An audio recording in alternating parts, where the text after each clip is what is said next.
Salut les Wargamers, c'est Ivy de French Wargame Studio, votre chaîne de rapport de bataille tuto et live peinture. Aujourd'hui, je suis en compagnie de Gletch pour la lecture et l'analyse de la partie Imperium, pour voir un petit peu ce qui se cache pour les Space Marines et le retour de nos amis les Black Templars pour Psychic Awaken volume 2. C'est parti. On est dans l'ère de la campagne Éveil Psychique et Workshop s'est engagé à ce que l'ensemble des factions jouables à Warhammer 40 000 soient justement rassasiées de nouvelles petites règles. Ici, dans ce bouquin, on va avoir les Black Templars, bien évidemment une grosse partie Hérétique Astartes, mais on verra ça dans une autre vidéo, et aussi quelque chose qui va permettre justement de booster l'ensemble des Space Marines. Et c'est d'ailleurs pour moi le premier point faible, c'est qu'alors que le codex V2 Space Marine est sorti il y a quelques mois, qu'on sort tout juste des derniers suppléments, là, ils nous ont rajouté des litanies et des stratagèmes pour les sorciers, les chapelains, et ainsi de suite. C'est déjà, pour moi, mal parti. En tout cas, ça va sonner comme un petit peu un pay to win pour que les gens aient à se procurer ce genre de choses, parce que pour la plupart du temps, c'est fort. On est en plein, justement, dans l'essor du Space Marine, puisqu'au niveau du méta, depuis la sortie déjà du Codex V2 et aussi des différents suppléments, on était vraiment sur quelque chose de très fort. Là, en tout cas, quasiment l'ensemble des suppléments, ou même le Space Marine Vanille, c'est-à-dire le Space Marine de base, se retrouve avec des nouveaux outils. Est-ce que, alors qu'il est déjà top méta, ça va pas trop enfoncer le clou ?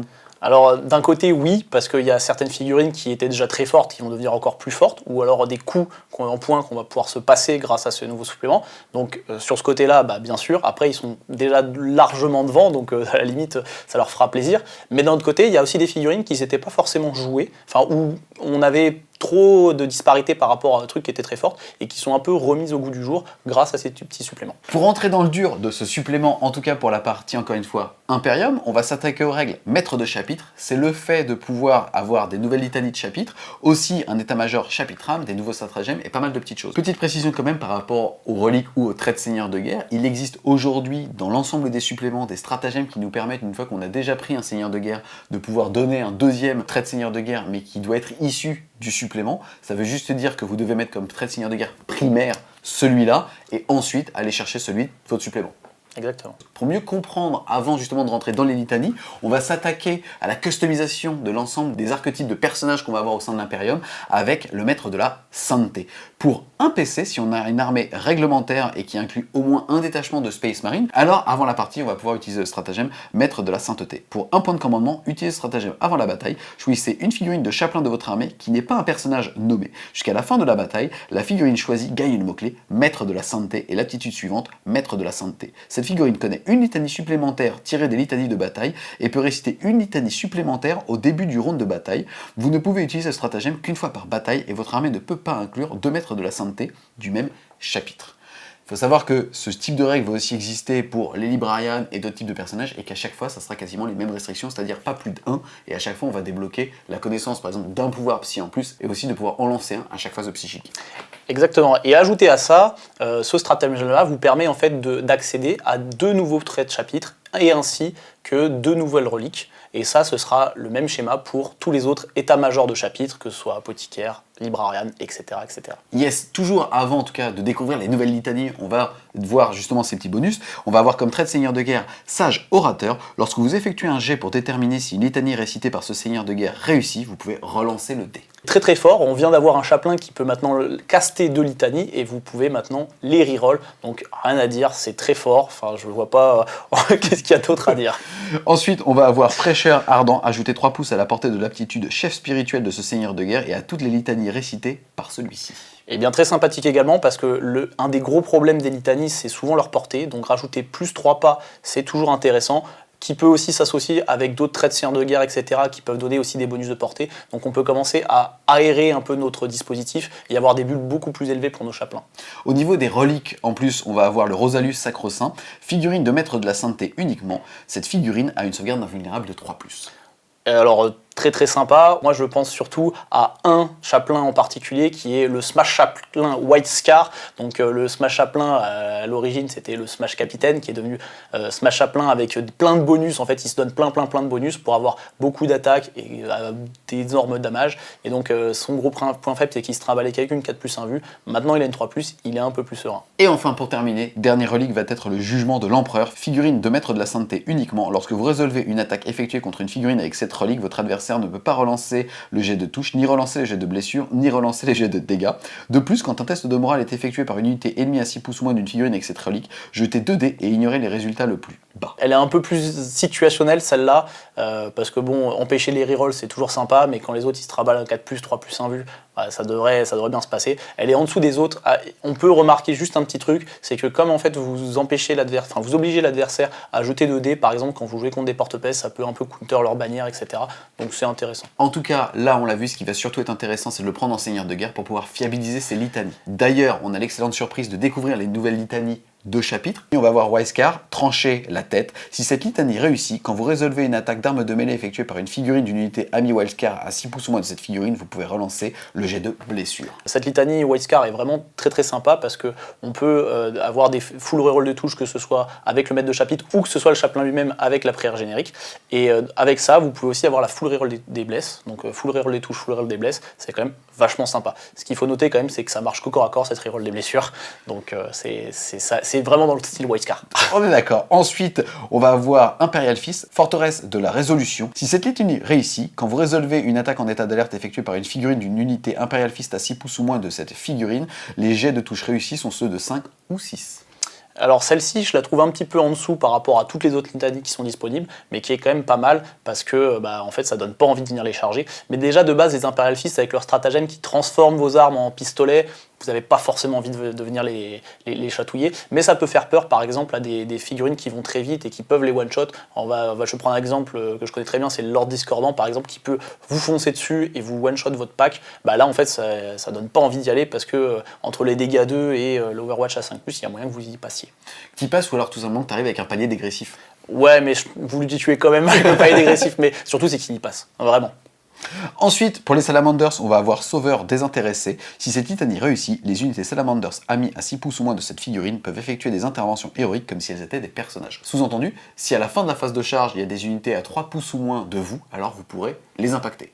Donc celle-là aussi, je la trouve un peu en dessous, quoique intéressante quand même, parce que ça oblige les gens à jamais vous approcher à moins de 3 pas de vos unités. Donc quand vous jouez en bulle, ça peut l'empêcher en fait de venir s'approcher trop près, de perdre des attaques, etc. sous peine d'avoir d'autres unités qui se joignent au corps à corps. Et sachant qu'en plus, quand vous chargez les Space Marines, vous n'avez pas envie de déclarer toutes les unités, parce qu'ils tirent très fort. Donc sympathique, mais pas forcément la meilleure. Je suis complètement d'accord avec toi, ça peut paraître sympa quand tu la vois, mais quand ton adversaire va te dire « je lance cette litanie », tu vas pas l'oublier. Parce que ça sera 10 minutes ou 20 minutes après que tu chargeras. Alors que quand c'est des règles passives, on le voit avec les Space Wolves. Ou les IK par exemple, ouais. qui n'oublie pas de se rapprocher d'un IK à 3 pas. Exactement. Là, des fois, tu as tendance à oublier. Là, vu qu'il t'aura rappelé, puisqu'il devra te le dire quand il va lancer sa litanie, c'est pour ça que c'est un petit peu en dessous. Mais ça force à jouer autour. C'est vrai. Ou alors tout simplement de mettre une unité au centre d'un objectif et le mec ne pourra pas s'en rapprocher. Automatiquement, ça va castagner. Ensuite, on va avoir les Iron Hand, Fureur de Medusae. Si cette litanie réussit, ajoutez 1 à la caractéristique de force des figurines des unités Iron Hand amies tant qu'elles ont leurs unités à 6 pouces ou moins de cette figurine. Donc celle-ci, je la trouve vraiment en dessous des autres parce que le Iron Hand va se jouer actuellement vachement autour des tirs et notamment aussi sur des véhicules qui vont tirer très fort parce qu'on va pouvoir les réparer, etc. Et puis même le bonus de base de le trait d'Iron Hand est pour bénéficier quand même vachement au véhicule. Et donc du coup, leur rajouter plus 1 en force au corps à corps, c'est pas forcément très utile. Par contre, si vous êtes amené à jouer des unités de corps à corps, on va penser peut-être au Smash Captain avec le marteau, mais si vous jouez des Terminator, Iron Man ou ce genre de choses, ça va donner plus 1 en force, donc ça va passer vos marteaux force 9, ce qui est un palier intéressant. Et comme tu l'as dit, avec le méta actuel, la litanie générique permet déjà d'avoir plus 1 pour blesser uniquement au tir. Donc en fait, quitte à lancer une litanie, on va préférer celle-là, mais ils ont même pas besoin de ça pour tirer fort. Pour ta smat. Ensuite, on va avoir celle des amis Ultramarines avec Marcher pour Macrage. Si cette litanie réussit, quand un jet d'advance ou de charge est effectué pour une unité Ultramarine amie à 6 pouces ou moins de cette figurine, vous pouvez relancer les dés qui donnent 1. Alors celle-là, je l'aime bien parce que, en gros, en Ultramarines, on va pouvoir avoir certains combos à base d'agresseurs qui peuvent advance et tirer avec leurs armes, et en plus en comptant comme n'ayant pas bougé. Et donc du coup, avoir un résultat de 1 pour l'advance, c'est toujours gênant. Donc c'est sympa sur le principe. Après, ça reste que les résultats de 1. Donc les 2, 3, etc. qui vous montreront peut-être, vous devrez les relancer à coup de CP, mais ça peut un peu fiabiliser certains jets sans trop dépenser de CP.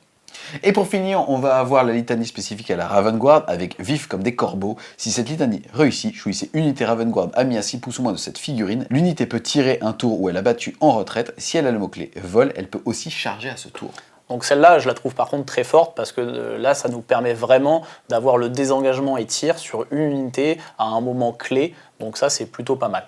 Pour le coup, on peut imaginer, je sais pas, des centurions de tir en fait que vous jouez en Raven Guard qui se font cliquer par inadvertance. Bah là, vous pouvez désengager et tirer. C'est quand même pas mal. On a fait le tour des litanies et donc des chapelains. On va maintenant passer au Tech Marine avec Maître de la Forge. Comme d'hab, lui, à partir du moment où on a une armée réglementaire, qu'on a un ou plusieurs détachements Space Marines, alors on va pouvoir claquer avant le début de la bataille le stratagème Maître de la Forge pour un PC. Votre Tech Marine gagne le mot-clé Maître de la Forge. Quand cette figurine répare une unité avec son aptitude Bénédiction de l'Omni-Messie, la figurine réparée gagne 3 PV au lieu de D3. Vous ne pouvez utiliser ce stratagème qu'une fois par bataille. Donc, rajouter D3 PV, enfin 3 PV plutôt au lieu de D3, ça nous rappelle Féroce Magnus des Iron Man qui avait déjà cette capacité, donc c'est plutôt sympa. Je vais rajouter un petit commentaire avec ce que tu as dit, c'est que ça marche sur les Tech Marines, ça marche également sur les Tech Marine Gunner, des Thunderfire, donc en fait vous avez quand même un Tech Marine Gunner qui va quand même réparer 3, et c'est plutôt sympa. Au niveau des traits de seigneur de guerre qu'en plus il va pouvoir débloquer, on va avoir Maître de la Machine. Quand vous résolvez une attaque effectuée par une figurine véhicule chapitre ami à 6 pouces ou moins de ce seigneur de guerre, ajoutez 1 au jet de touche. Et ben ça me fait dire que c'est encore plus fort que ce qu'on s'y attendait, dans le sens où déjà des Thunderfire on en prend souvent parce que c'est une unité qui est très forte et très rentable maintenant qu'elle touche à 2+.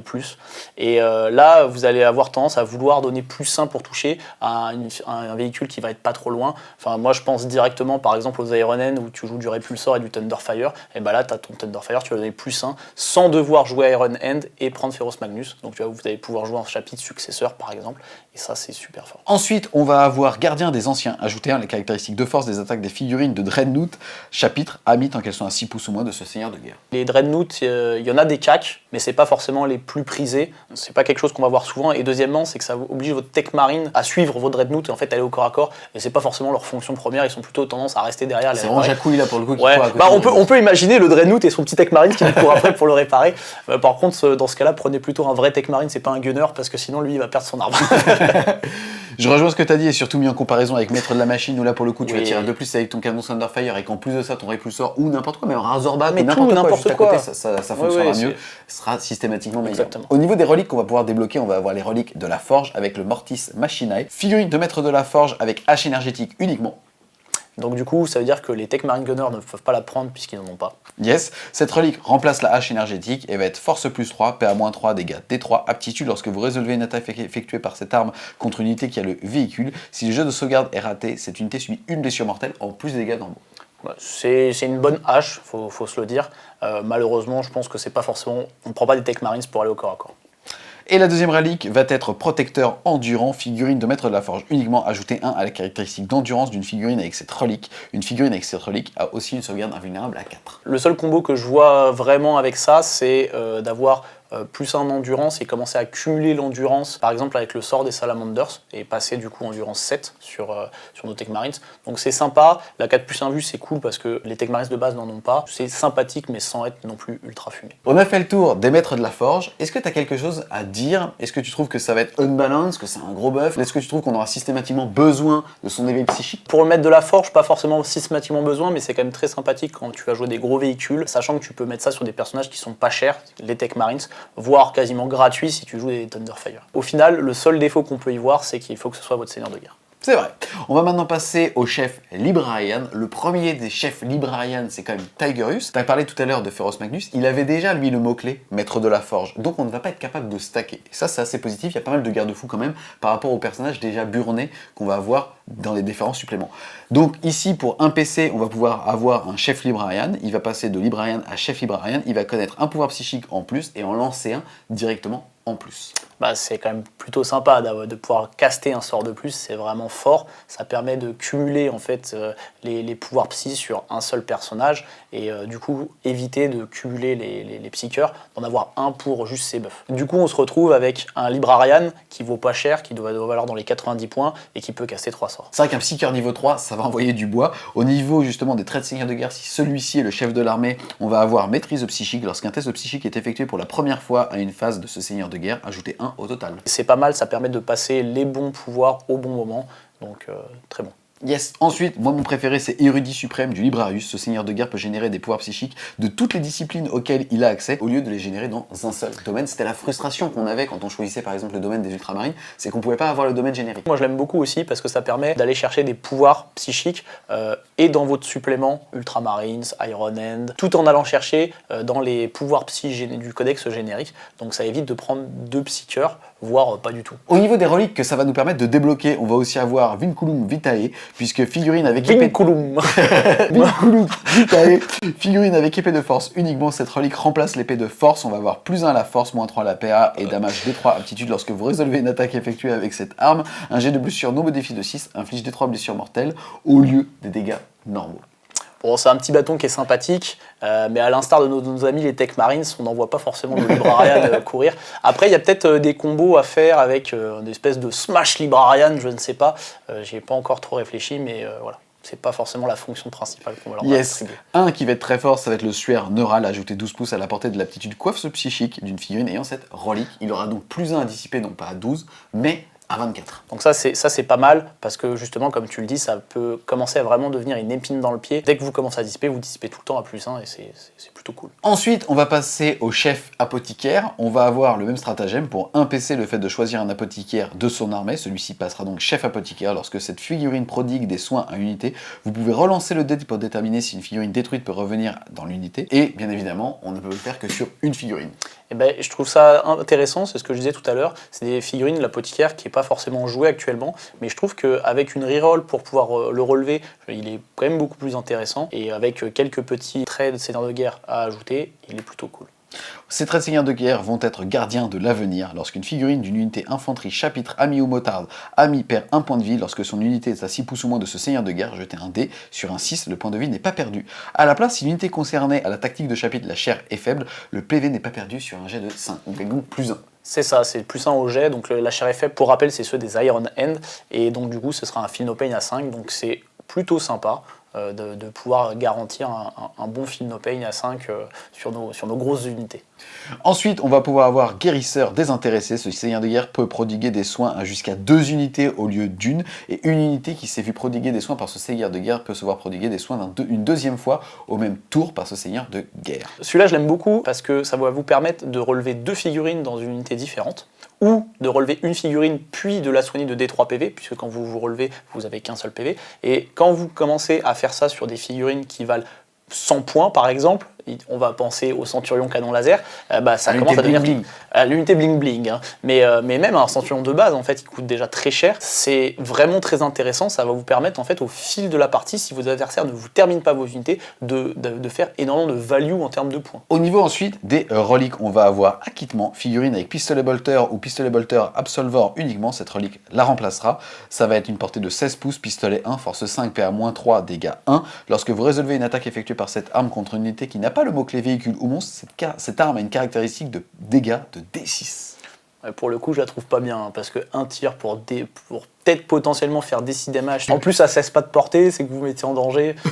Ouais, moyen. Et enfin, la dernière relique va être Égide du guérisseur. Les figurines infanterie, chapitre, ami ont une sauvegarde invulnérable de 5+, tant qu'elles sont à 1 pouce ou moins d'une figurine avec cette relique. Donc du coup, cette relique est pas terrible non plus, à l'instar de la première, parce que une 5+1 vue sur de l'infanterie, c'est ok, sans non plus être complètement broken, parce que on a des PA -4, -5, on en voit assez peu, et que de toute façon, de base, on a déjà une 3+, 2+ en couvert avec les Space Marines, mais ce qui la rend vraiment très faible, c'est qu'en fait, c'est les figurines amies à 1 pas qui bénéficient de ça, donc en gros c'est soi-même et le copain d'à côté. Ensuite, on va passer au chapter ancien, à nos amis porte-bannière, qui là passerait seigneur de guerre pour 1 PC. Celui-ci va passer de ancien à chapter ancien, et surtout va être porteur de la bannière du chapitre. En gros, les unités chapitre bénéficient de l'aptitude bannière Astartes de cette figurine si elles sont à 9 pouces au lieu de 6. Vous ne pouvez utiliser ce stratagème qu'une seule fois. On le rappelle, cette bannière, c'est quand on a un mort à côté, on jette un dé, et sur un 4+, elle peut faire un tir ou une attaque avec justement cette figurine. Alors oui, c'est pas mal parce que ça évite de jouer en bulle, enfin ça permet d'étirer un peu ces bulles. Après, les bulles, généralement, on les garde quand même à 6 pas parce que les maîtres de chapitre, c'est 6 pas les rerolls, etc. Donc c'est bien quand vous avez une de vos aptitudes qui vous permet de jouer un peu plus écarté, mais d'un autre côté, les autres vous obligent à rester un peu groupés. Donc voilà, c'est un peu pas trop tout n'est pas trop en adéquation, on va dire. C'est sympathique. Moi, j'aurais préféré avoir la reroll, un peu comme à l'instar de l'apothicaire, pour pouvoir fiabiliser le fait que quand vous mourrez, vous pouvez tirer également. Surtout que par exemple, la bannière artefact des ultramarines qui permettait de le faire sur du 3 n'existe plus. Donc aujourd'hui, il n'y a plus de source de fiabilisation pour ça.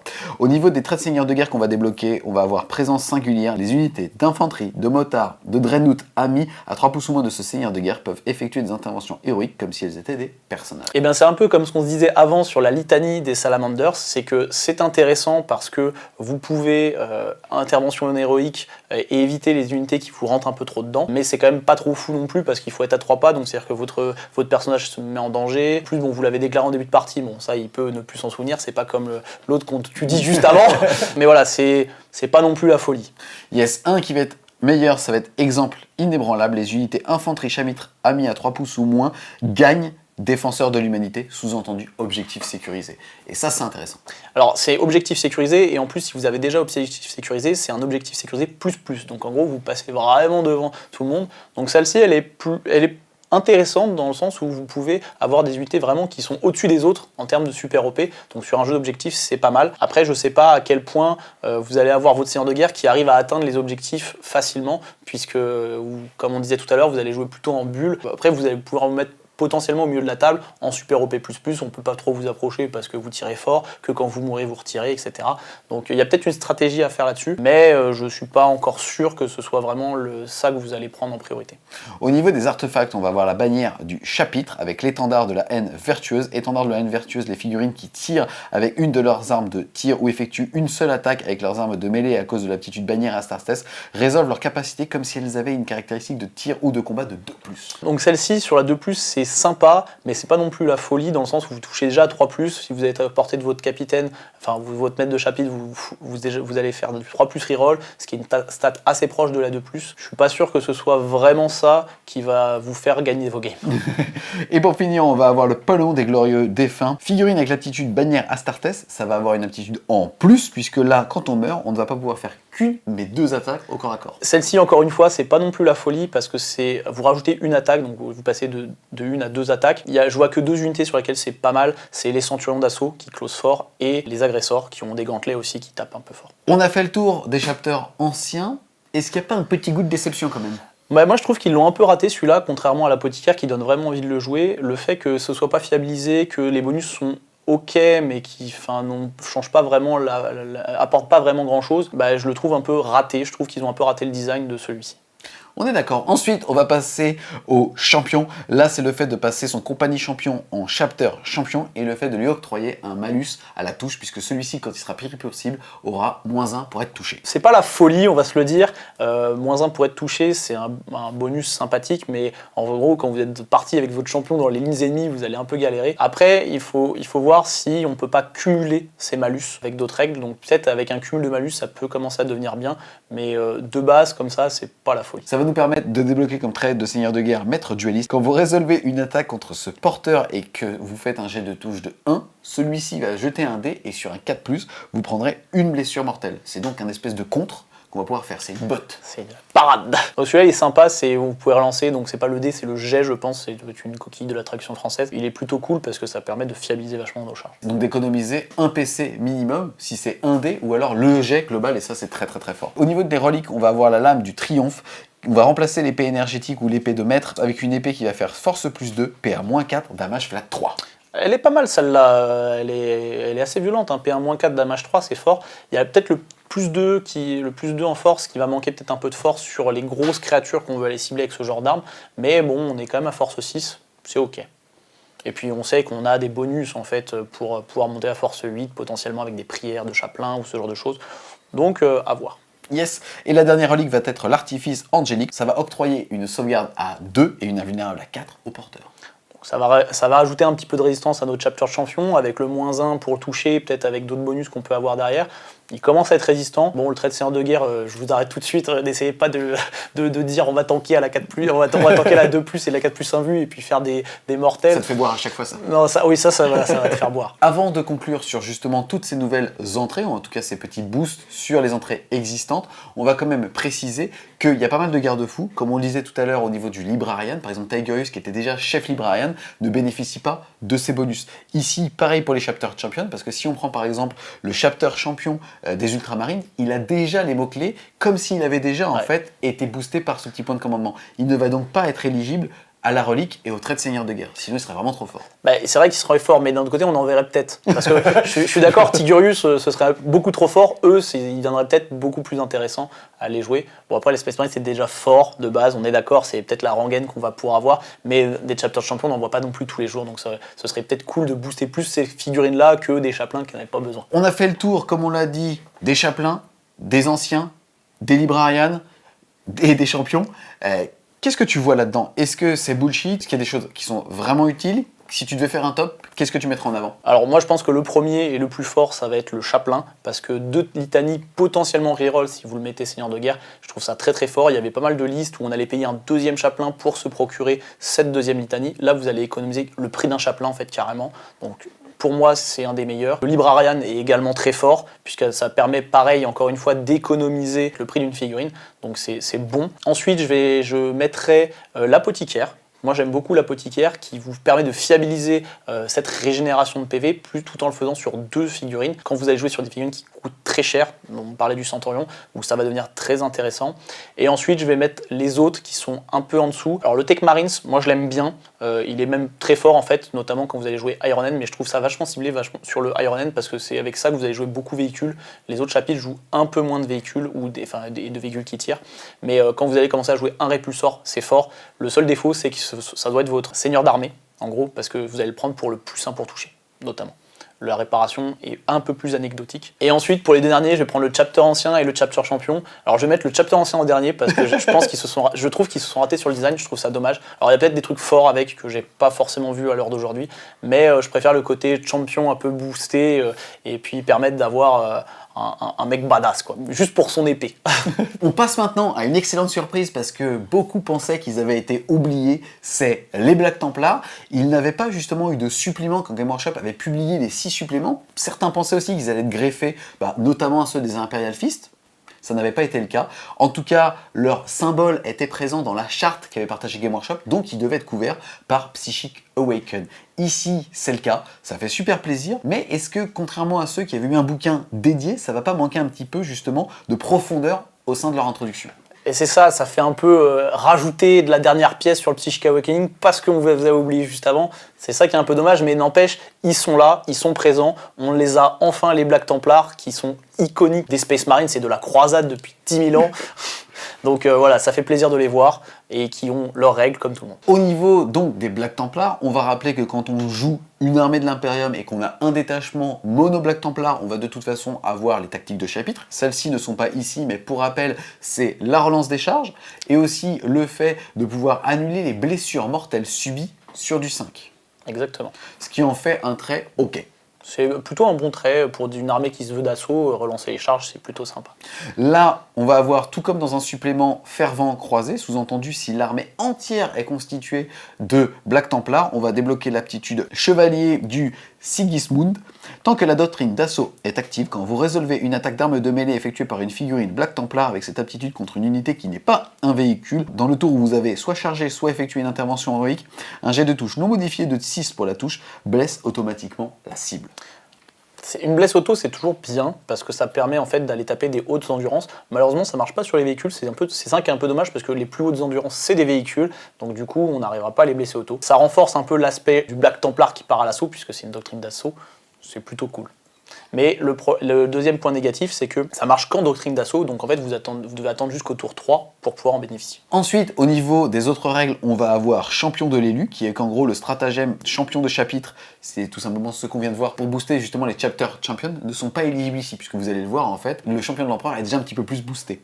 Et ensuite, la dernière règle qui pour le coup est vraiment pas terrible, c'est le Librarius perdu. Les unités librarianes ne peuvent pas provenir du chapitre Black Templar. Sous-entendu, si jamais on veut du sorcier, on sera obligé de péter l'armée Black Templar et donc de casser la règle chevalier du Sigismund. C'est ça. Après, c'est complètement fluff. Hein. Les Black Templars, ne pas avoir de Libraren, c'est la base, j'ai envie de dire. Mais oui, si on veut avoir des bonus psy, on va devoir perdre d'autres bonus qui sont le bonus de tactique lié au Black Templar. C'est dommage. Après, heureusement qu'il reste les chapelains, parce que les chapelains vont quand même booster un petit peu nos unités. Mais oui, bien sûr, on se tire un peu vers le bas à cause de cette règle. Avant de passer au datasheet et notamment le retour de Papa Elbrecht, on va passer aux règles spé, sous-entendu déjà là le fait de la bonne surprise d'avoir des litanies au nombre de 6 spécifiques à ce mini supplément. On va avoir en première litanie celle de Divine Protection. Si celle-ci est réussie, choisissez une unité Black Templar amie à 6 pouces ou moins de cette figurine. Quand une figurine avec cette unité doit perdre un point de vie, jetez un dé sur 5+, ce PV n'est pas perdu. Donc ça va compléter le Philopène que vous avez déjà, dans le sens où ça ne marchera plus que sur les mortels, ça marche sur toutes les blessures. Ça, c'est sympa. Surtout quand on va jouer des gros packs, parfois de 20 figurines. Exactement, ça va commencer vraiment à avoir des packs qui vont être plus résistants, et notamment si vous commencez à jouer des marais de packs, ça peut être cool. Yes. Ensuite, on va avoir Psaume d'implacable persécution. Si la litanie passe, alors quand vous résolvez une attaque d'arme de mêlée effectuée par une unité Black Templar amie à 6 pouces ou moins de cette figurine, relancez les jets de blessure de 1. C'est ok, ça vous permet d'économiser le lieutenant. Après, le lieutenant, c'est 60 points, donc je sais pas. Je pense qu'il y a d'autres litanies qui ne permettent pas d'avoir ce bonus-là, alors que vous avez là une figurine qui vous permet de l'avoir de base, le lieutenant. Yes, après, ce qu'il faut voir aussi, c'est que donc un chapelain plus une escouade de croisés, si celle-ci est, on va dire, moite-moite entre vieux loup et jeune loup, pourra relancer automatiquement les 1 pour toucher et les 1 pour blesser. Ensuite, on va avoir vœu de châtiment. Si cette litanie est réussie, ce serait les 2 à la caractéristique de commandement des figurines des unités ennemies tant qu'elles se trouvent à 6 pouces ou moins de cette figurine. Le commandement et les malus de commandement, c'est pas forcément une stratégie qu'on utilise beaucoup parce qu'elle est vraiment pas terrible. On préfère faire des dégâts et compter sur le moral en fait et vraiment accuser le coup sur des gros tests de morale. Là, le -2, c'est pas non plus la folie. Yes, comme tu le dis, en fait, il n'y a pas de synergie en fait, en tout cas spécifique à ce détachement Black Templar. Ensuite, on va avoir Flamme de la dévotion. Si cette litanie réussie, choisissez une unité Black Templar amie à 6 pouces ou moins de cette figurine. Si l'unité choisie effectue un mouvement de charge ou une intervention héroïque, ajoutez 1 à la caractéristique d'attaque des figurines de l'unité choisie jusqu'à la fin du tour. Et donc ça, là, c'est commence à parler un petit peu parce qu'on va avoir des gros packs grâce, on va le voir un peu plus tard, aux escouades de Crusader. Et là, rajouter 1 sur 20 figurines, c'est quand même pas mal. Yes. Ensuite, on va avoir Fervente Acclamation. Si cette litanie passe, ajoutez 3 pouces à la portée des aptitudes d'aura des unités Black Templar amies tant qu'elles sont à 6 pouces ou moins de cette figurine. Donc là, c'est qu'on peut rajouter des portées sur les auras. Donc c'est ok, parce que du coup, ça en bénéficie eux-mêmes aux chapelains, notamment si on pense à un chapelain ++ qui peut en balancer 2. Du coup, il donne lui-même +3 pas. C'est pas mal, mais c'est pas non plus la folie.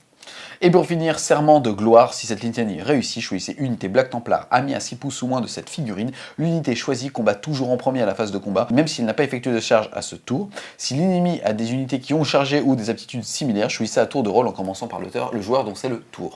J'aime bien cette mécanique, ça permet quand un adversaire vous charge avec plusieurs unités de pouvoir interrompre sa phase en fait, comme vous allez dire que vous allez charger sans payer les 2 CP. Donc elle est plutôt sympa, mais assez situationnel dans le sens où ça va être vraiment bien quand vous allez avoir des armées qui vont vous charger. Ensuite, toujours dans les spécificités de nos amis Black Templar, on va avoir des nouveaux traits de seigneur de guerre. C'est bien parce qu'ils sont pas retournés au port depuis les 10 000 ans de croisade. Le premier va être Féal. Ce seigneur de guerre peut effectuer une intervention héroïque s'il y a une ou plusieurs unités ennemies à 6 pouces ou moins de lui au lieu de 3 pouces. Celui-là, il est plutôt cool, notamment sur le champion de l'empereur. Et le champion de l'empereur, si vous le prenez en SDG, c'est son trait automatique. Donc ça va vous permettre de l'avoir au milieu de vos packs et de pouvoir interventionner un peu plus loin. Ensuite, modèle de piété. Ce seigneur de guerre peut tenter de résister à un pouvoir psychique comme s'il était psycheur lui-même. Et ça permet d'accentuer en fait le côté anti-psy des Black Templars avec le stratagème et on verra plus tard Grimaldus. Donc c'est un bon trait de seigneur de guerre parce que ça évite d'être vraiment à découvert contre le psy parce que, pour le rappel, les libres âmes ne sont pas accessibles avec ce chapitre. Parangon de fureur. Après que ce seigneur de guerre a fini un mouvement de charge, jetez un D6 pour chaque unité à 1 pouce ou moins de lui sur 2+, elle subira une blessure mortelle. Très anecdotique et pas terrible, on va rajouter une blessure mortelle sur une charge, allez, peut-être 2 si on arrive à charger 2 unités, mais c'est pas vraiment la folie. Maître d'armes, ce seigneur de guerre combat en premier à la phase de combat, même s'il n'a pas chargé. Si l'ennemi a des unités similaires, faites-le à tour de rôle en commençant de chez le joueur qui a le tour. Donc c'est en adéquation avec la litanie qu'on a vue précédemment, c'est ok également, mais le problème c'est que quand ça va être sur votre seigneur de guerre, on va avoir tendance à taper sur le seigneur de guerre en premier parce qu'il tapera fort lui aussi, donc je suis pas sûr qu'on l'utilise beaucoup. On est d'accord. Ensuite, on va avoir combattant charismatique. Lorsque vous résolvez une attaque d'arme de mêlée effectuée par unité Black Templar à 6 pouces ou moins de ce seigneur de guerre, sur un jet de blessure non modifié 6, améliorez la PA de 1. Celle-là, elle est bien. J'aime bien celle-ci parce que ça va permettre, en combinaison avec les litanies plus une attaque, avec le nombre d'attaques que vous allez voir sur une unité, commencer à balancer un sacré paquet d'attaques. Et en ayant une petite PA-1 en plus, c'est plutôt cool. Carrément. Ensuite, un qui va être aussi très fort, c'est le commandant de première ligne. Lorsqu'une unité de Black Templar a mis ou moins de ce seigneur de guerre advance ou effectue un mouvement de charge, ajoutez 1 à ce jet. Pour une armée d'assaut, c'est quand même vachement important. Là, ça commence vraiment à fiabiliser ces charges entre le trait de chapitre de base plus ce trait de seigneur de guerre. On commence à vraiment s'assurer nos charges. Ensuite, on reste dans les personnages et on va maintenant passer aux reliques de croisade. Et crois-moi, ils en ont amassé en 10 000 ans. La première va être les Bolt Cherche Sorcier. On a l'habitude, dans chaque supplément, on va avoir sa propre munition. Là, Cherche Sorcier, c'est Fluff. Puisque, en gros, lorsque le porteur tire avec une arme, il peut choisir d'effectuer un tir avec le Cherche Sorcier. Si vous le faites, vous ne pouvez effectuer qu'une seule attaque avec cette arme, mais l'attaque peut cibler une unité personnage psycheur même si ce n'est pas l'ennemi le plus proche. Et quand vous résolvez une attaque de munitions Cherche Sorcier contre une unité psycheur, en cas de touche, la cible subit D3 blessures mortelles en plus des dégâts normaux. C'est-à-dire que même si tu ne blesses pas, tu lui fais des 3 points. C'est ça, c'est que juste déjà à la touche, vous mettez les 3 blessures mortelles, donc ça c'est plutôt pas mal. Ça va aller mettre des mortels sur les psycheurs, donc potentiellement ils vont pouvoir peut-être mourir avec des périls un peu plus facilement. Et surtout, en fait, quand vous allez le combiner avec le Phobos, le fameux Captain Phobos qui va avoir damage 3, et vous allez pouvoir faire damage 3 plus des 3 blessures mortelles à la touche. C'est plutôt sympa. Ça va permettre d'aller chercher des sorciers qui sont des 5 PV, typiquement je pense à Harryman, ou même d'autres sorciers qui ont ces 5 PV là.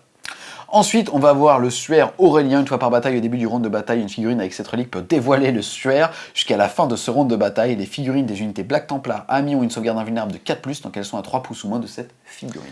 Alors celui-ci, il est pas mal dans le sens où si on part du principe que les Black Templars vont être une espèce d'armée de horde Space Marines avec des gros packs de Crusaders, etc. Et en fait on va pouvoir avoir un tour où en fait on va tous se ruer juste avant de charger, on va passer tout le monde en 4+1 vue et on va essayer de résister avant de rentrer vraiment dans le vif du sujet. Entamer les négociations. Exactement. Ensuite, on va avoir l'ancien bréviaire, figurine chapelain uniquement. Lorsqu'on va tenter de faire une litanie, on jettera 2 dés et on pourra défausser un des résultats. Et ça c'est quand même fort, c'est ce qu'on disait précédemment avec les chapelains, avec le trait de seigneur de guerre. Là c'est directement une relique, ça permet de fiabiliser vachement les litanies et on sait que les litanies c'est fort. Ensuite, pour continuer, toujours dans l'antipsy, on va voir le crâne du Cacodominus. Une fois par bataille, après qu'un pouvoir psychique a été manifesté par une figurine psycheur à 12 pouces ou moins de cette figurine, jetez un D6 sur 2+. Cette figurine subit D3 blessures mortelles après que ce pouvoir psychique ait été résolu. Alors c'est anecdotique dans le sens où ça va vous permettre de terminer potentiellement un psycheur ou de l'entamer pour essayer de lui faire des périls après derrière, mais parce que c'est qu'une seule fois par partie sur un 2+, c'est pas non plus la folie. Et pour finir, on va avoir l'épée du jugement, figurine avec épée énergétique ou épée énergétique 2 mètres uniquement, on va la remplacer et ça sera force +1, PA-3, dégâts flat 3. Elle est plutôt intéressante, les PA-3 damage 3 c'est quand même pas mal, mais après on a déjà ça sur des marteaux aussi. Donc ok, on a le -1 pour toucher, mais PA-3 damage 3, on sait le retrouver autre part. Et enfin, avant d'attaquer les datasheets, il nous reste à voir les stratagèmes. Ici, on va retrouver pour un point de commandement Abhorrer le sorcier, puisque comme d'habitude, on va pouvoir annuler un sort sur du 4+, pour un PC. Ça c'est très fort, avant on les prenait quasiment juste pour ça, en fait on prenait un petit détachement Black Templar pour avoir cette capacité, donc il y a plein de détachements qui ont cette capacité, les Graia, etc. On a mec par exemple. Moi je l'aime beaucoup, je le trouve fort, et c'est bien qu'il reste en fait dans ce codex. Yes, ensuite on va avoir relique de croisade, c'est tout simplement le fait de pouvoir équiper un sergent et un sword brother. J'ai trouvé bien que ça soit adapté à l'escouade de croisée, de pouvoir leur donner une relique générique, en tout cas, à ces petits bonhommes-là. Le stratagème très classique, on va dire, c'est tout le monde là. Grosse surprise, pieuse offensive pour un point de commandement, utilise stratagème au début de la phase de combat, choisissez unité d'infanterie Black Templar ou unité de motard Black Templar de votre armée. Jusqu'à la fin de cette phase, l'unité choisie peut engager et, lorsqu'elle consolide, se déplacer de 6 pouces. Alors sur le papier, on n'a pas forcément l'impression que ce soit très fort, parce qu'en fait, la conso, et donc le peel-in et la consolidation, c'est quelque chose qu'on utilise pour aller s'engager et s'activer. Mais déjà sur des grosses escouades de 20, c'est toujours bien d'avoir ces 6 pas de mise en contact pour pouvoir mettre vraiment tout le monde au corps à corps, surtout avec des socs de 32 mm, et ainsi que la consolidation pour pouvoir en fait aller se loquer. Parce que une fois qu'on a détruit une unité, on a tendance, en tant qu'unité de corps à corps, à vouloir aller se loquer au corps à corps. Avec 3 pas, des fois, c'est un peu tendu, ou alors il faut sacrifier des attaques pour prévoir les figurines qui vont pouvoir aller se loquer. Là, avec 6 pas, vous allez vous permettre vraiment d'augmenter cette portée et de maximiser vos attaques tout en prévoyant après derrière d'aller vous loquer dans une unité un peu plus frêle. Yes. Ensuite, un nouveau mécanisme qui apparaît ici, on le verra en fait, c'est un nouveau mécanisme qui apparaît dans le bouquin global puisqu'il est aussi présent pour nos amis Hérétique Astartes. Je dis ça pour être politiquement correct, c'est pas mes amis. Et puis pour 2 PC, assaut, tenace, utilisez ce stratagème à la phase de mouvement lorsqu'une unité d'infanterie ennemie qui n'a pas le rôle tactique aéronef est à 1 pouce ou moins d'une unité infanterie Black Templar et qu'elle essaye de se replier, jeter un D6 sur 2+, cette unité ne peut pas battre en retraite. Alors bon, juste avant, on disait qu'il fallait 6 pas de consolidation pour aller se loquer, c'est toujours sympa. Là, même plus besoin de se loquer, puisque vous, en fait, pour un CP, vous pouvez empêcher l'adversaire de le faire. Mais en gros, finalement, la consolidation, ça va permettre en fait de s'étendre encore plus et d'aller embêter plus d'unités avec ce stratagème-là. Il faut noter quand même que ça marche que sur les unités d'infanterie, donc vous ne pouvez pas loquer des véhicules ou des créatures monstrueuses et autres. Ensuite, on continue, on va avoir choc et désorientation. C'est tout simplement pour un point de commandement le fait que quand on sort d'un Land Raider Crusader, de ne pas pouvoir être ciblé à la contre-charge quand l'unité va charger, et aussi de pouvoir soustraire 1 au jet de touche contre cette unité. Et aussi quelque chose de sympathique va être la volonté de l'empereur pour un point de commandement, le fait quand on a Advance de pouvoir quand même tirer avec ses armes de type pistolet, et surtout charger quand même. Alors le premier, il est très fluff, parce que franchement, tu débarques du Land Raider, le Land Raider il balance ses espèces de munitions pour désorienter l'ennemi, et puis toi tu charges, donc il est cool. Malheureusement, on joue pas beaucoup de Land Raider, donc si vous jouez dans le Land Raider, il est sympa, mais globalement, le Land Raider est comme une unité encore un petit peu faible. Par contre, le deuxième, il est très fort et très intéressant pour une unité de corps à corps, de pouvoir advance et charger. C'est quand même la base. Ensuite, on va passer au niveau des datasheets. On va commencer par le grand marshal Elbrecht, Papa, le maître de chapitre des Black Templars. Honnêtement, c'est un des mecs les plus charismatiques de 40K par contre. Il a vraiment la classe. Il vaut 150 points, il bouge de 6, il touche à 2 au corps à corps, au tir, force 4, endurance 4, 6 points de vie, 5 attaques, commandement neutre et une sauvegarde à 2. Il a bien évidemment la règle Ange de la mort qui fait qu'il va avoir plus d'une attaque quand il a chargé, a fait une intervention héroïque ou a été chargé. Il va avoir l'aptitude maître de chapitre. Alors là, attention, on s'est brûlé les yeux et on a crié. Vous pouvez relancer les jets de touche ratés des attaques effectuées par des unités Black Templar Abyss tant qu'elles sont à 6 pouces ou moins de cette figurine. C'est donc un énorme nerf par rapport à maintenant où les maîtres de chapitre disent qu'on peut relancer les jets de touche, réussis ou ratés. Ouais, c'est tous les jets de touche, donc quand vous avez des malus, quand vous avez des malus à la touche, vous pouvez quand même les relancer, alors qu'avec cette aptitude, vous ne pouvez pas. Alors soit c'est une erreur de trad, soit c'est un nerf des Black Templars. En espérant que ce soit une erreur de trad, n'hésitez pas à le mettre en commentaire, ou en tout cas on le verra nous une fois qu'on aura pu vérifier si on a le bouquin en anglais. Moi j'ai une théorie, c'est que ça fait en fait un moment qu'ils l'avaient écrit et ils ont oublié de le changer. Ensuite on va avoir Croisade de la colère, ajouter 1 à les caractéristiques de force des figurines Black Templar amis tant que leurs unités est à 6 pouces ou moins de cette figurine à l'eau de fer, il a donc une invulnérable à 4. Faut quand même noter que l'ami est équipé d'un combi bolter et fuseur, donc il va quand même pouvoir faire un tir à 2+, reroll, sauf s'il y a -1. Et l'épée du grand marshal qui fait force +1, soit quand même le tonton quand il charge il va faire 6 attaques, en force 5 perd -3, dégâts D3, et quand le porteur combat à un tour où il a effectué un mouvement de charge, il effectue D3 attaques supplémentaires avec cette arme. Le gars il va donc théoriquement monter à 8 attaques de force 5, PA -3, dégâts D3. C'est une petite machine au corps à corps quand même, parce qu'il avoine pas mal. Alors il va avoiner sur les faibles endurance, puisqu'il a que force 5, mais par contre, oui, comme tu le dis, 8 attaques en stats, c'est plutôt sympa. Sinon, pour le reste, ça reste un maître de chapitre un peu classique, modulo la règle qu'on vient de lire, qui est un peu what the fuck. Par contre, au niveau du prix, il est à 150 points, il a un bonus supplémentaire qui est le +1 en force, qui est sympathique et qui continue en fait dans la mentalité du Black Templar qui se rue à l'assaut et qui est une armée de corps à corps. Donc il est designé pour cette armée. Il est peut-être un petit peu trop cher parce que 10, notamment 15, 20 points max. C'est ça, notamment parce qu'en fait il a que 6 de mouvement, donc il va avoir du mal un peu à suivre ses unités d'assaut. Après faut voir un peu une Black Templar comme une marée et ses persos qui suivent un peu dedans. Donc voilà. C'est après, quand on joue Black Templar, dur de se passer de son maître de chapitre préféré. Ensuite, on va passer à une pépite, en tout cas une figurine ultra iconique chez nos amis les Black Templars. On va parler justement du champion de l'empereur. Lui, il ne vaut que 75 points, parce que c'est quand même pour 75 points de charisme. Ouais. Il va bouger de 6, toucher à 2 au corps à corps, 3 au tir, force 4, endurance 4, 4 points de vie, 5 attaques, commandement 9 et une sauvegarde à 2. Il a une invulnérable à 4. Il va avoir comme aptitude honneur du Sigismund qui fait qu'ajouter 1 à les caractéristiques de force et d'attaque de cette figurine tant qu'elle a 1 pouce ou moins d'un ou plusieurs ennemis personnages. Parade à droite, quand vous résolvez une attaque d'arme de mêlée contre cette figurine, soustrayez 1 au jet de touche. C'est aussi pour ça que ça ne se stack pas avec le point de commandement qu'on a vu précédemment. Et tueur de champion, quand vous résolvez une attaque d'arme de mêlée effectuée contre un personnage, vous pouvez relancer les jets de touche. Au niveau de son équipement, il est équipé de l'épée noire qui va faire force plus 2, PA-3, dégâts D3, et on pourra lancer les jets de blessure contre les figurines, personnages ou monstres. Bah, il est vraiment iconique celui-là, comme tu le dis, avec son épée noire, etc. Enfin, moi, c'était une figurine quand j'ai commencé 40K que je trouvais vraiment badass. Et t'as attendu Noël pour l'avoir ou ton anniversaire?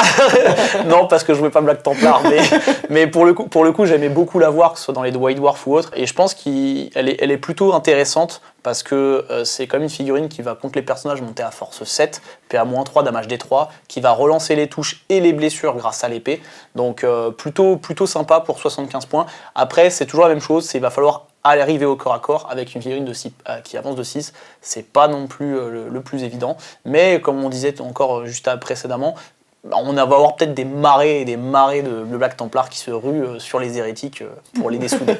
On passe maintenant au chapelain le plus charismatique et le plus connu de la galaxie, c'est Grimaldus. Il vaut 90 points, il touche à 2 au corps à corps, 3 au tir, force 4, endurance 4, 4 points de vie, 3 attaques, commandement 9, sauvegarde à 3. Si on va l'aimer, c'est surtout grâce au fait que c'est un chapelain, il connaît donc des litanies. Il va avoir la litanie de N qui permet de relancer les jets de touche avec les armes de mêlée pour les unités amies à 6 pouces ou moins de cette figurine, et surtout d'en connaître 2 supplémentaires et d'en lancer une en plus d'un autre chapelain. C'est comme pour le coup un chapelain qui serait passé maître de la santé, il a d'ailleurs ce mot-clé là. Ensuite, au niveau de son équipement, il va avoir un Crosus d'artificier puisque force plus 2, PA-2, dégâts 2.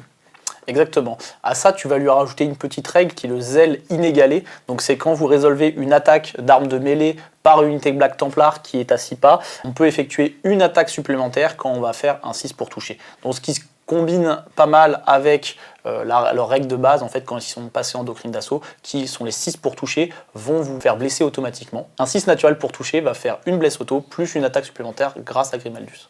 Alors, c'est intéressant, il a aussi été faqué, tu me faisais remarquer tout à l'heure, que maintenant, les touches automatiques ne sont pas considérées elles-mêmes comme des 6. Sous-entendu, elles ne blesseront donc pas automatiquement. Exactement, mais là, ici, Grimaldus vous permet de refaire une attaque supplémentaire, donc vous allez quand même devoir faire vos jets de touche. Et enfin, pour continuer dans ses aptitudes, on va rappeler qu'il a une invulnérable à 4, qu'il a la capacité de pouvoir dissiper un sort à la manière d'un psycheur, ça c'est quand même assez cool, et aussi bien évidemment l'aptitude générique des chapelains, c'est le chef spirituel qui fait qu'on peut utiliser son commandement quand on a 6 pouces ou moins de lui. Qu'est-ce que t'en penses pour 90 points? Je pense qu'il est plutôt bien pour 90 points parce que ça reste un chapelain qui va balancer deux litanies, donc c'est plutôt fort, et en plus de ça, il peut dissiper, donc ça va rajouter un peu d'anti-psy qui va manquer à une armée qui n'a pas de psycheur.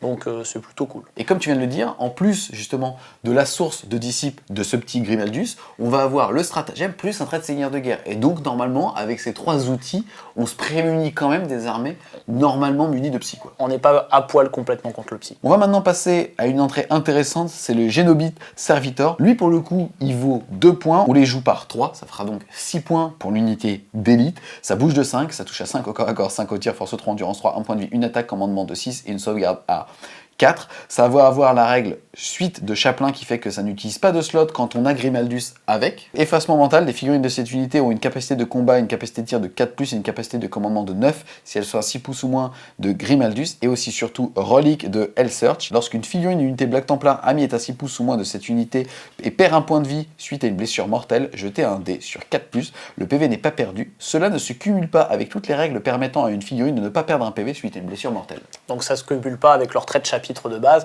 donc c'est ok parce que ça va booster un peu votre résistance au mortal en fait, plutôt donc au psy, au mortal. Alors pas que, parce que les armes ou les aptitudes qui donnent des mortals, vous avez quand même également la 4+ Feel No Pain dessus. C'est intéressant. Il y a aussi une deuxième utilité qui peut être d'avoir des slots d'élite pas cher si vous n'avez pas Grimaldus. Et enfin, on va s'attaquer au rôle de troupe, à savoir l'escouade de Crusader, les squads de croisée. Ça fait super plaisir de les voir justement de retour. Ils vont être à 13 points pour les initiés ou le Sword Brother et à 11 points pour les néophytes. De base, on va avoir un Sword Brother et 4 initiés. On va être capable dedans de mettre 5 initiés de plus et jusqu'à 10 néophytes. C'est les squads de base quoi, des Black Templars. Moi, je l'aime beaucoup avec les grands qui apprennent aux petits comment aller se battre contre l'hérétique. Non, elle fait super plaisir à revoir. Après, pour un peu plus détaillé, ils vont avoir une règle de base en plus qui vont payer 1 point par néophyte supplémentaire. Je trouve ça un peu cher, sachant que la règle de base, c'est les rôles des 1 pour toucher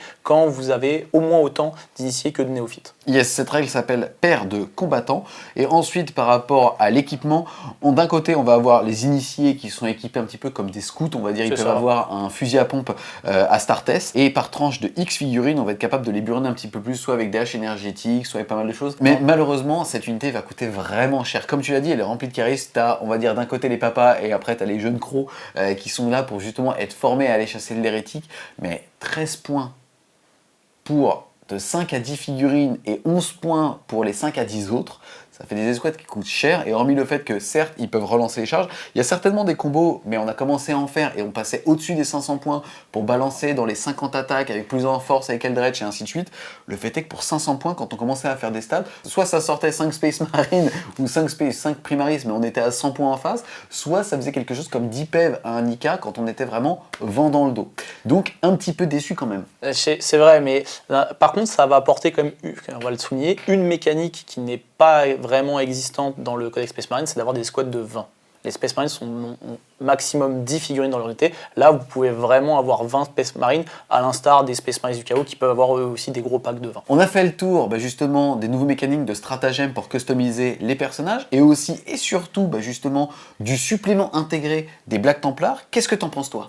Alors le supplément Black Templar, je le trouve un petit peu faible par rapport à tous les autres suppléments qu'ils ont sortis, mais il est quand même vachement sympa pour pouvoir rejouer du Black Templar, et il est vraiment dans l'esprit Black Templar, c'est-à-dire des grosses unités qui vont aller se battre au corps à corps. Donc il y a peut-être moyen d'essayer de faire une armée Black Templar orientée vraiment corps à corps, avec des gros packs de 20 qui se rushent dedans, qui se mettent en 4+1 vue au moment fatidique, etc. Donc il est vraiment dans l'esprit Black Templar et c'est ça que j'aime bien. Mais écoute, tout comme toi, je trouve qu'en tout cas l'ADN du Black Templar est maintenu, un petit peu déçu par rapport à d'autres suppléments qui sonnaient comme vraiment beaucoup plus forts. Maintenant, n'oublions pas qu'ils ont accès à l'arsenal et aussi aux datasheets des Space Marines qui, elles, pour le coup, sont très forts. Et tu vas avoir des choses assez intéressantes avec leur relance des charges, plus les litanies et ainsi de suite. Tu vas par exemple avoir des centurions d'assaut qui feront plus de mouvements en chargeant qu'avec leurs petits pieds. Exactement. Donc ça, c'est assez cool. Sans compter que ce genre d'unité, quand tu les fais Pylina 6 ou ce genre de choses, en tout cas, elles surprennent encore plus les gens. Oui, donc ça oriente vachement plus le gameplay sur le corps à corps, un peu comme le supplément Wisecar. Donc à voir si vous êtes des joueurs Space Marines de corps à corps, lequel vous siera le plus. Et puis surtout, les Black Templars, c'est quand même la classe. On espère clairement que vous avez aimé la vidéo. Si c'est le cas, n'hésitez pas à mettre un gros pouce bleu dessus, à la commenter, à la partager. Si vous voulez continuer de supporter French Game Studio, n'hésitez pas à aller faire un tour sur son Tipeee, le lien sera en description. Et nous, on vous dit à plus les Wargamers.